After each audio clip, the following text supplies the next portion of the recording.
بسم الله الرحمن الرحيم الحمد لله رب العالمين والصلاة والسلام على أشرف المرسلين سيدنا ونبينا محمد صلى الله عليه وعلى آله وصحبه وسلم تسليما كثيرا.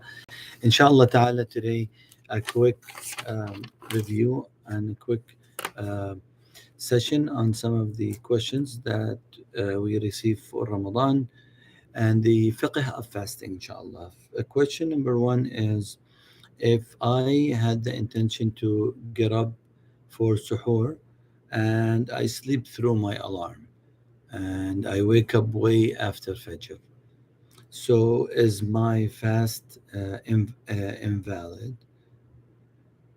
No, your fast is very intact. Your fast is absolutely intact because you had the intention to sleep and to wake up for suhoor, meaning that you had the intention to fast the following day. So you have the intention every night that you want to fast the next day, because the month of Ramadan is either 29 or 30 days. So you have the intention every night that you want to fast.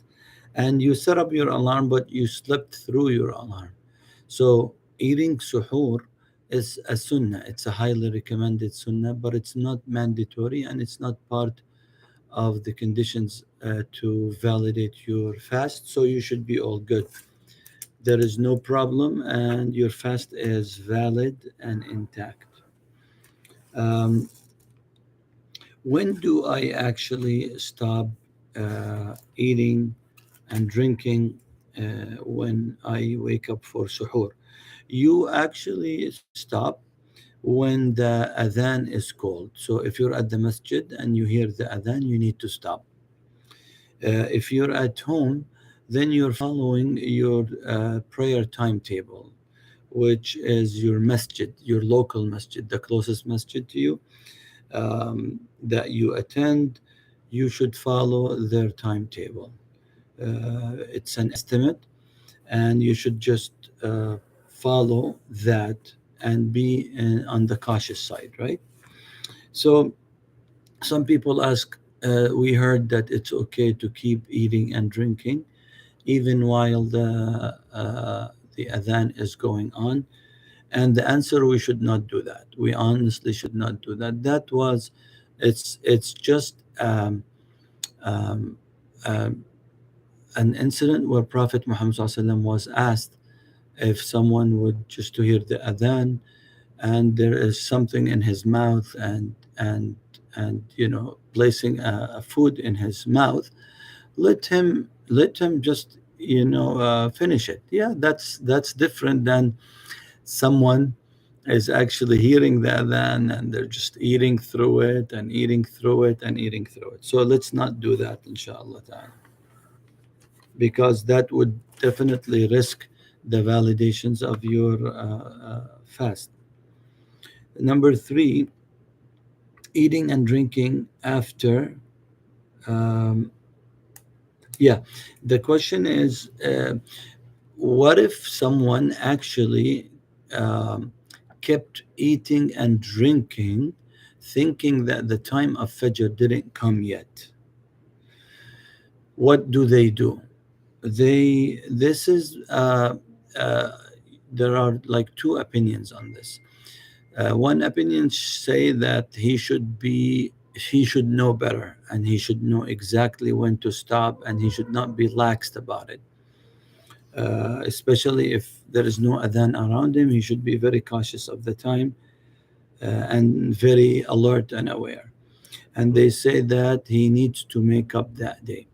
Other scholars say no, he doesn't have to, because he had the genuine intention to stop, but he didn't know that the time has started.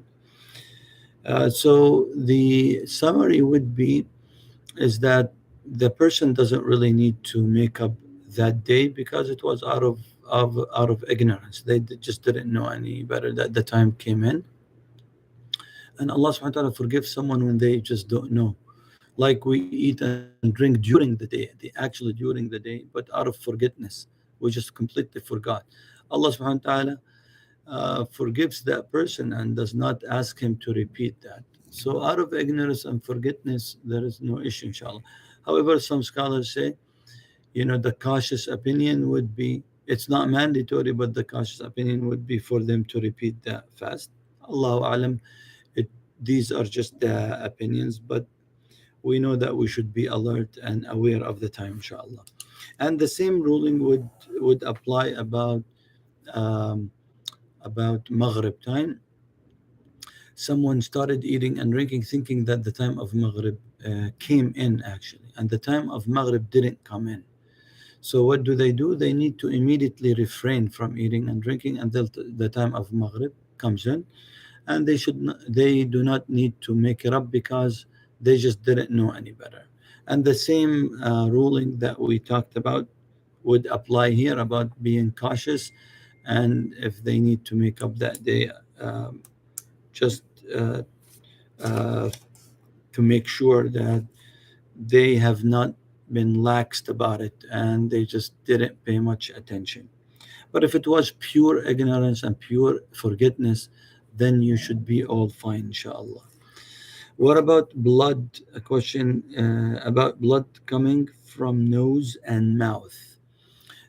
People that start bleeding blood from their nose and their mouth, you should be all fine since it was not intentional, and you just need to treat it and make sure that you don't swallow the blood.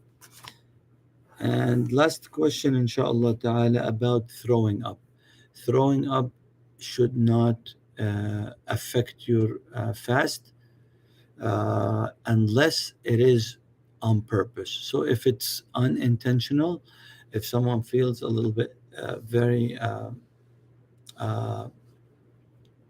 like nausea is coming, and he's going through that feeling of throwing up, and he ends up throwing up, that's unintentional. And you should just continue your fast with no problem. However, some people have this, nausea feeling and stomach ache, and they just don't like it. And they go on purpose uh, to the bathroom, and they uh, actually on purpose stick their fingers in, and they throw up on purpose. This is where the fast is invalid. This is where this act would invalidate the fast, when someone actually empty everything in their stomach on purpose, and that day needs to be repeated.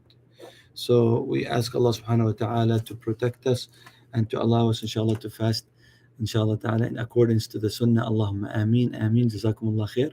Wassalamu alaikum wa rahmatullahi wa barakatuh.